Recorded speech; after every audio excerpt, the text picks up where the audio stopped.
I love talking about raw food because I had such an intimate experience with it a number of years ago. I was working very hard and I created a fibroid tumor the size of a 6-month pregnancy. And I went to Optimum Health Institute in Lemon Grove, California. And that's where I learned about healing raw foods. And in 2-week time, Federico, it was so amazing. That tumor shrunk from the size of a 6-month pregnancy to this small. And I knew through following healing raw foods that I could heal that on my own. And in fact, that has occurred. I never needed to have any kind of surgery or any kind of intervention at all.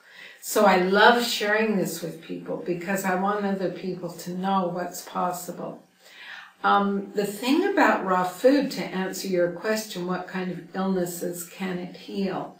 Really, raw food isn't the healer per se. The body is the healer. Our bodies are a miracle. They are so amazing. And if we give the body the food that supports its ability to heal, whatever the condition is, people notice a difference. And so I say, try it for yourself and see.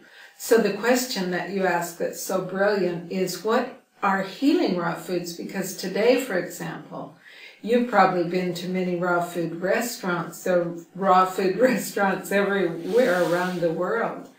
And the whole movement in raw food has a lot of great goodness at its foundation. But most of the raw food you're going to eat in a restaurant will not be what I would call healing raw foods.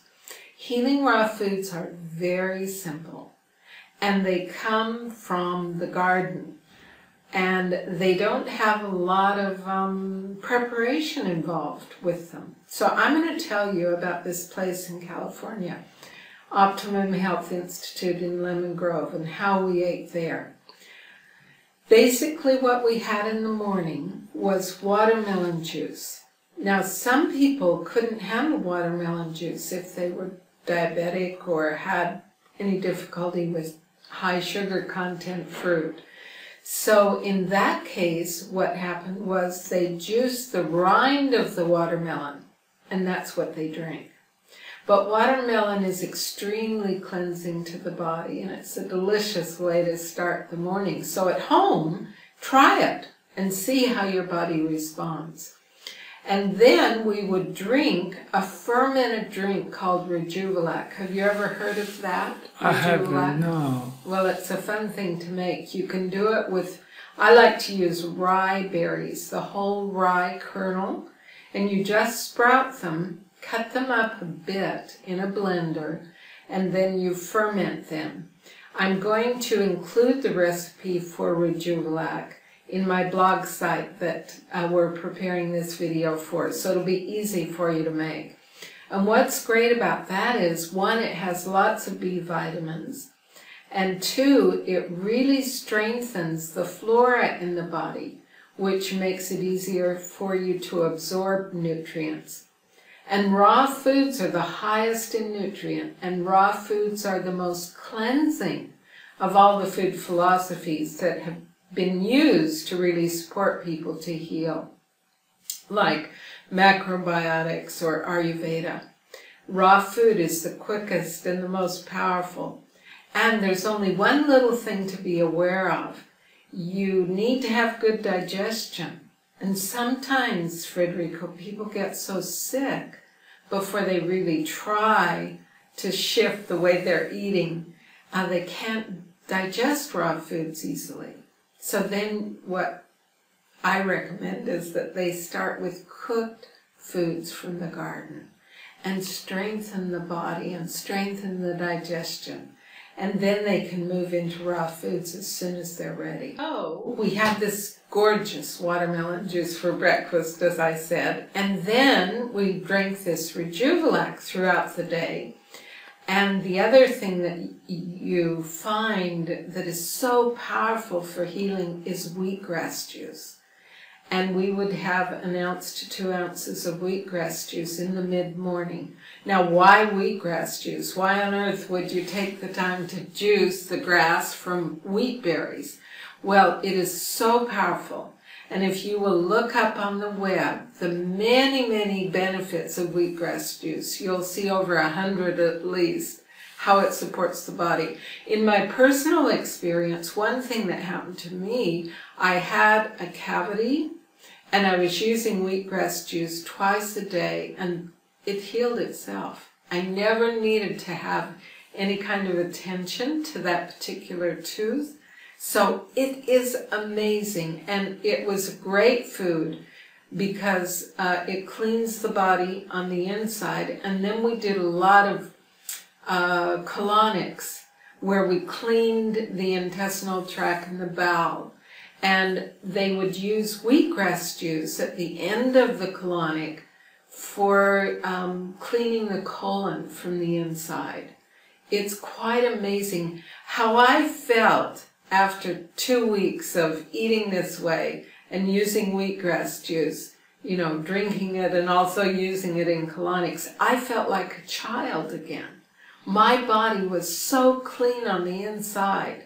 It was just amazing. I had this energy level and this joyfulness. It was really a beautiful experience. So I encourage you to give it a go.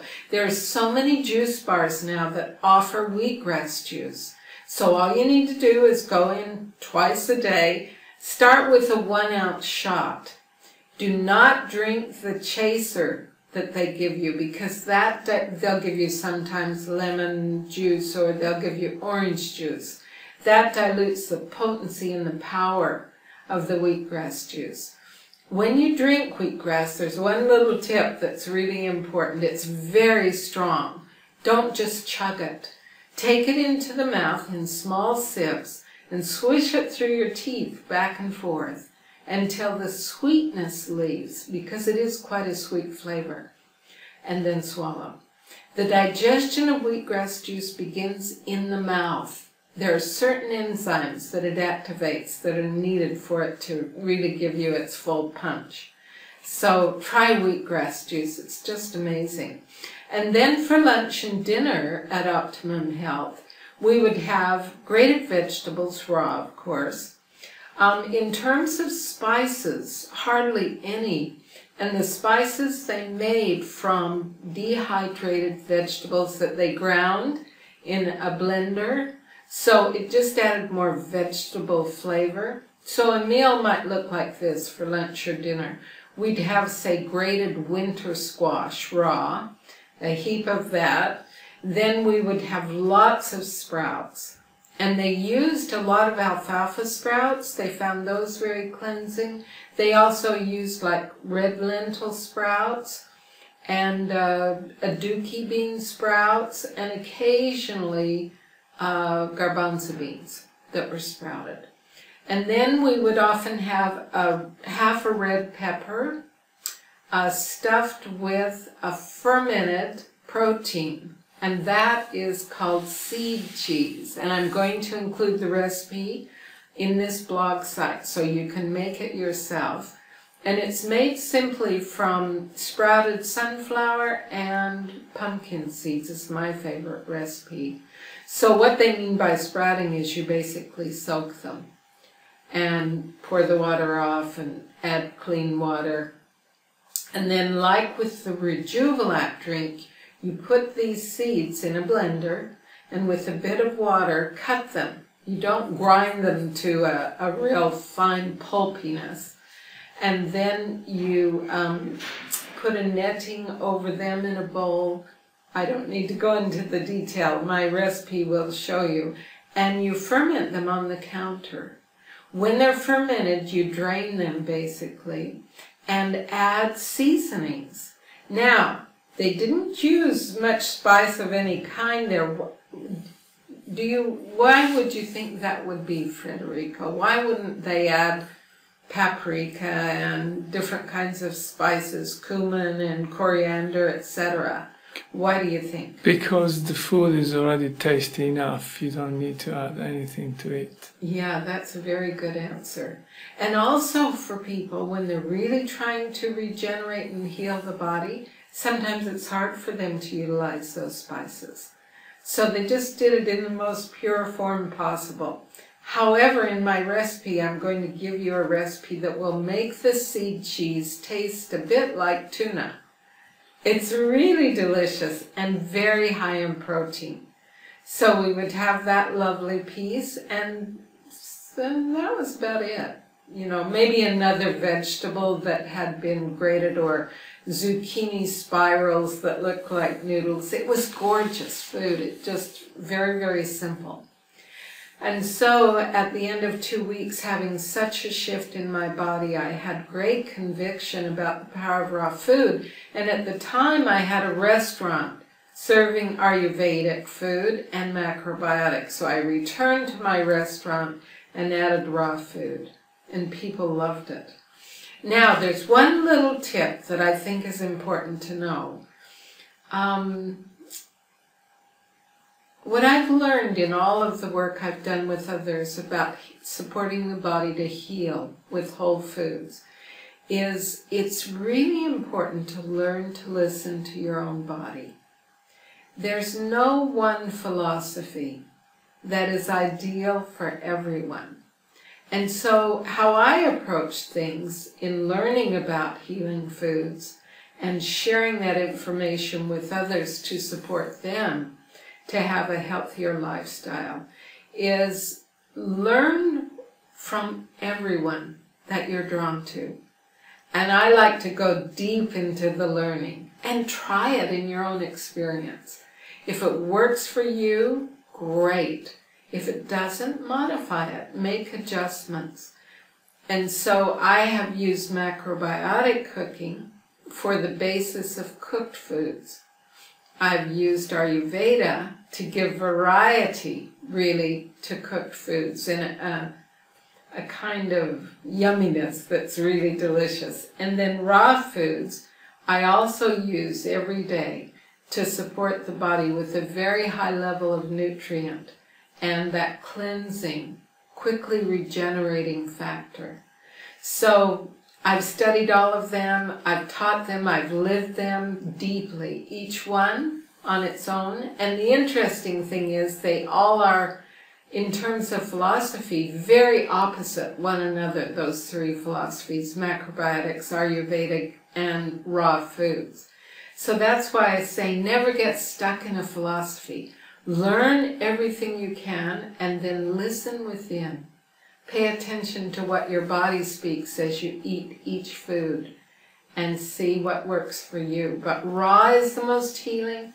Raw is the quickest way to really affect your energy level if you have good digestion. So give it a try and see what you think. I think you'll be really pleased with the results that you have.